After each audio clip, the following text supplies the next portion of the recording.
మరి ఇలా పంచాయతీ వాళ్ళు దింపుతారు. ఇది నిన్న ఇది బీఆర్ఎస్ 10 ఏళ్ల పాలనపై అసెంబ్లీ వేదికగా బహిరంగ చర్చకు సిద్ధమా? నల్లగొండ గడ్డపై సీఎం రేవంత్ రెడ్డి సవాల్. నల్లగొండలో 13,000 కోట్ల అభివృద్ధి పనులకు శ్రీకారం. ఇక నిన్న ఇంకన్నా అడ్డలకు వేరు, ఇక మామూలుగా ఉంటుందా? ఇంకన్నా అడ్డలకు పోతే వెంకన్న అడ్డలా నిన్న పెద్ద బహిరంగ సభ అయింది. ఇక మామూలు లీడర్ కాదుగా ఆయన, ఇప్పుడు తెలంగాణ వచ్చినాక కాదు, ఉమ్మడి రాష్ట్రంలోనే ఆయన తోపు లీడరు. ఇక ఆయన అడ్డాల ఆయన ఇలాకాల సభ పెట్టినట్టు మామూలు ఉంటుందా? నిన్న పెద్ద ఒక వైబ్గా అనిపించింది. అందరు నాయకులు మాట్లాడుతుంటే ఉత్సాహం ఊపు అనేది కనిపించింది. ఇక ఇంకనైతే మొత్తం ఆవేశం కావచ్చు, ఆవేదన కావచ్చు, మొత్తం కట్టలు దంచుకుంది. ఎందుకంటే ఆయన గడ్డ కాబట్టి ఇక ప్రసంగం మంచిగా ఇచ్చిండు. ఈ సమరంలో 13,000 కోట్లతోని అభివృద్ధి పనులకు శ్రీకారం చుట్టిండు. అక్కడ భారత రాష్ట్ర సమితి నిఘంటువులో త్యాగం అంటే కేవలం ఎలక్షన్, సెలక్షన్, కలెక్షన్ అని తెలంగాణ ముఖ్యమంత్రి రేవంత్ రెడ్డి తీవ్రస్థాయిలో ధ్వజమెత్తారు. ఆదివారం నల్లగొండ జిల్లా కనగల్ ఎన్జీ కళాశాల మైదానం వేదికగా సుమారు 13,000 కోట్ల విలువైన హ్యామ్ రోడ్ల నిర్మాణ పనులతో పాటు పలు అభివృద్ధి కార్యక్రమాలకు శ్రీకారం చుట్టిన సీఎం బహిరంగ సభలో బీఆర్ఎస్ లక్ష్యంగా నిప్పులు చెరియారు. 100 మంది అమరవీరుల బలిదానాల పునాదులపై ఏర్పడిన తెలంగాణను బీఆర్ఎస్ నేతలు తమ సొంత ఖాతాలో వేసుకోవాలని చూడడం నిసిగ్గు చర్య అని మండిపడ్డారు. కల్వకుంట్ల కుటుంబం 10 ఏళ్ల పాలనలో 100 ఏళ్లకు సరిపడే విధ్వంసం సృష్టించి రాష్ట్రాన్ని అప్పులో ఊబిలోకి నెట్టిందని ఆరోపించారు. బీఆర్ఎస్ 10 ఏళ్ల పాలనకు తమ 30 నెలల కాంగ్రెస్ ప్రజాపాలనకు మధ్య మేనిఫెస్టోలపై అసెంబ్లీ వేదికగా అడిగిన రోజులు ముఖాముఖి అంటే బీఆర్ఎస్ ఏదైతే 10 ఏళ్ల పాలన ఉందో ఈక్వల్ టు కాంగ్రెస్ పార్టీ 30 నెలలు ఏదైతే అధికారం వచ్చినటువంటి 30 నెలల్లో వాళ్ళు 10 సంవత్సరాల చేసినంత కూడా మా 30 నెలలు చేసినాం. సో అవసరమైతే బహిరంగ చర్చకు సిద్ధమా? దీనికి అసెంబ్లీ మనం చూసుకుందాం, అసెంబ్లీ వేదికగానే మనం చర్చలు పెట్టుకుందాం. మీరు 10 ఏళ్ళలో మీరేం చేశారు, మేము 30 నెలలనే 30 months ఏం చేసినామో మనం చర్చ పెడదాము, డిబేట్ పెడదాము. అక్కడ ఇక్కడ వద్దు, ప్రెస్ మీట్లు, ఈ పంచాయతీలు వద్దు, డైరెక్ట్ అసెంబ్లీనే ప్రజలందరూ చూస్తుండగా, తెలంగాణ ప్రజలు మొత్తం చూస్తుండగా మనం ఈ చర్చ పెట్టేద్దామని చెప్పేసి చెప్పడం జరిగింది. సో ఇది నిన్న దాంతోపాటుగా వెంకటరెడ్డి గారు మాట్లాడుతూ పూటకో పేరు మార్చుకుంటే వాళ్ళు మనం నమ్మద్దు. అప్పుడు టీఆర్ఎస్ ఉండే, తర్వాత ఏమైంది, బీఆర్ఎస్ అయింది. తెలంగాణ రాష్ట్ర సమితి కాస్త భారత రాష్ట్ర సమితి అయింది. ఆ భారత రాష్ట్ర సమితి బీఆర్ఎస్ కాస్త కొన్ని రోజుల తర్వాత హెచ్ఆర్ఎస్ అవుతుంది అన్నాడు. నాకు అందరూ షాక్ అయ్యారు, ఏంటిది హెచ్ఆర్ఎస్ అని చెప్పేసి. హరీష్ రావు రాష్ట్ర సమితి అని చెప్పేసి చెప్పడం జరిగింది. అంటే కాస్త ఆయన మాట్లాడుతూ వచ్చినటువంటి ఎవరైతే కార్యకర్తలు ఉంటాయో వారికి కాస్త ఉత్సాహం వచ్చే విధంగా కాస్త చమత్కారంగా మాట్లాడడం జరిగింది. టీఆర్ఎస్ బీఆర్ఎస్ నెక్స్ట్ హెచ్ఆర్ఎస్ అని చెప్పేసి చెప్పిండు. అంటే హరీష్ రావు రాష్ట్ర సమితి అవుతుంది. సో అట్లాంటి పార్టీలు నమ్మద్దు. మన ఇది ప్రజల పార్టీ, ప్రజా పార్టీ, మనది ప్రజాపాలన. సో మన పార్టీని నమ్మాలి, అలాంటి పార్టీలను నమ్మద్దు, అదంతా కూడా ట్రాష్ అని చెప్పేసి నిన్న నల్గొండలో ఇదంతా కూడా మాట్లాడడం జరిగింది. సో నిన్న సభ అయితే సక్సెస్ అయితే అని చెప్పుకోవాలి. అందరూ నాయకులు మీరు చూసుకోవచ్చు చాలా ఉత్సాహంగా పాల్గొన్నారు. ఇక కొమ్మరెడ్డి ఇంకన్నా అంటే నెక్స్ట్ ఇక సీఎం రేవంత్ రెడ్డి గారి తర్వాత ఆయన అయినట్టుగా కాంగ్రెస్లో అంటే బట్టి ఉన్నప్పటికీ కూడా కాస్త మాస్ లీడర్గా ఎప్పుడూ వార్తల్లో ఉన్నటువంటి వ్యక్తి కొమ్మరెడ్డి వెంకటరెడ్డి గారు కాబట్టి సో నిన్న ఇక అక్కడంతా వైబ్ కనిపించింది. ఆ నాయకులు మొత్తం ఆ సంబరాలు, ఆ జోష్, ఆ ఉత్సాహం అంతా కూడా కనిపించింది నిన్న ఆ సభలో.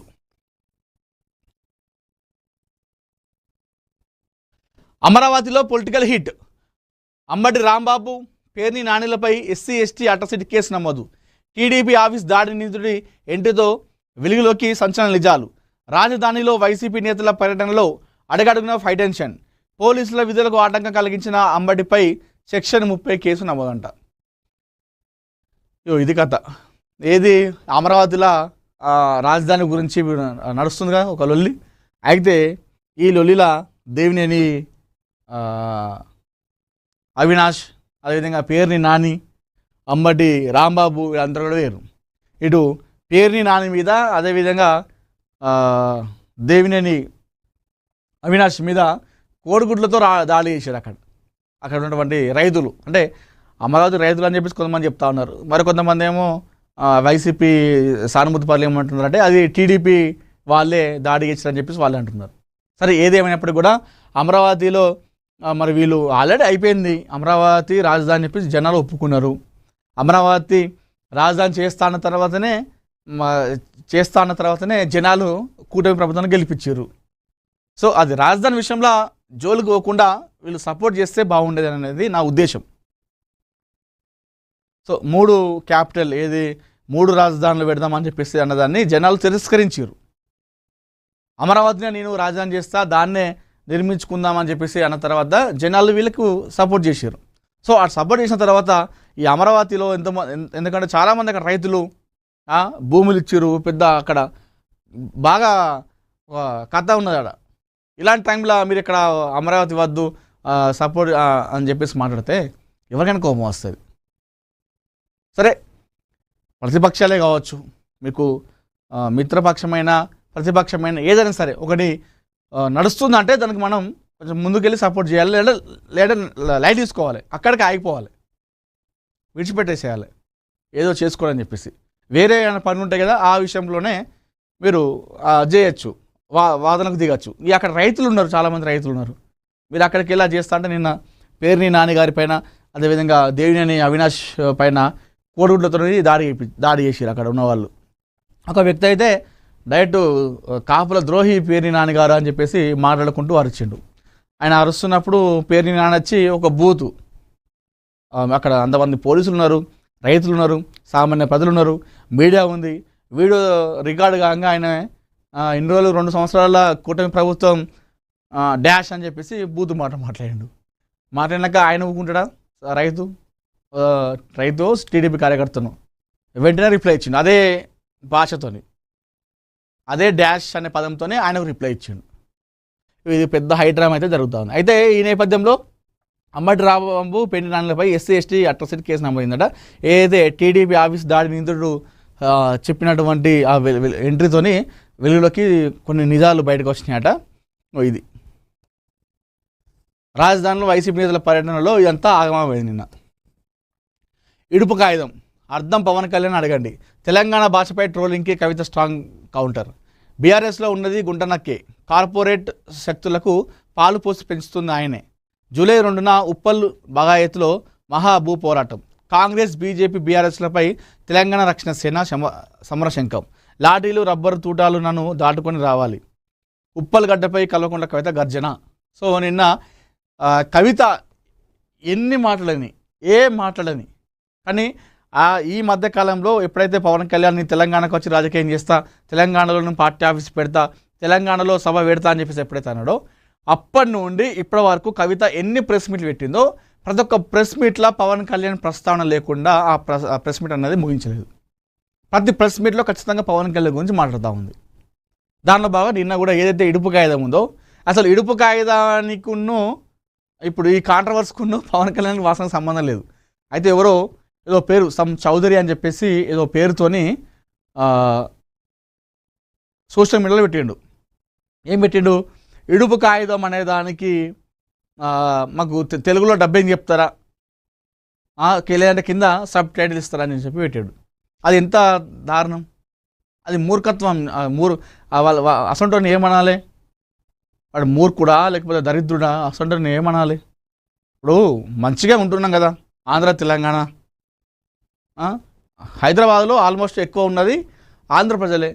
మరి ఇక్కడ జనాలు ఏమైనా కొడుతున్నారా తిడుతున్నారా? లేదు కదా. ఇక్కడ వాళ్ళు కూడా చాలామంది ఇక్కడ వైజాగ్లో విజయవాడలో ఎక్కడో ఒక దగ్గర ఏదో పని చేసుకుంటూ ఉన్నారు. మరి అక్కడ వాళ్ళు ఏమైనా కొడుతున్నారా? ఈ మధ్యలో రాజకీయాలు చేసేటోళ్ళు కావచ్చు, కొంతమంది కావాల్సుకొని పెట్టే వాళ్ళ వల్ల ఇట్లాంటి కథలు జరుగుతున్నాయి. ఇప్పుడు కాదు మరి ఇప్పుడు ఇన్ని సంవత్సరాలల్లా ఉమ్మడి రాష్ట్రం ఉన్నప్పుడు మరి ఎన్నో టైటిల్స్ వచ్చినాయి. మరి దానికి మాకు అర్థమవుతుంది అని చెప్పేసి అనుకున్నామా?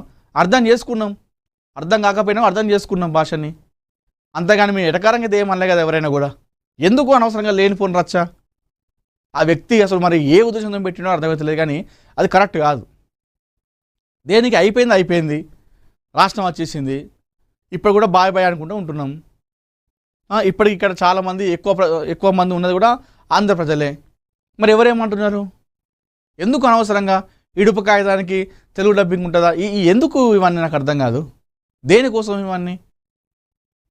లేనిపోని పంచాయతీలు పెట్టకపోతే ఇప్పుడు వాడు కూడా ఏదో పెట్టినందుకు అది మొత్తం అంతా కలిపి తీసుకుపోయి ఇటు పవన్ కళ్యాణ్ మీద పడుతుంది. అది కవిత గారు ఏమన్నారు అంటే, ఇడుపు కాగితం అంటే మీకు తెలియదా, అయితే పవన్ కళ్యాణ్ అడుగురు చెప్తాడని చెప్పి. అంటే పవన్ కళ్యాణ్ని 2 సార్లు విడాకులు తీసుకున్నాడు కదా, విడాకులని మనం ఇడుపు కాగితం అంటాం.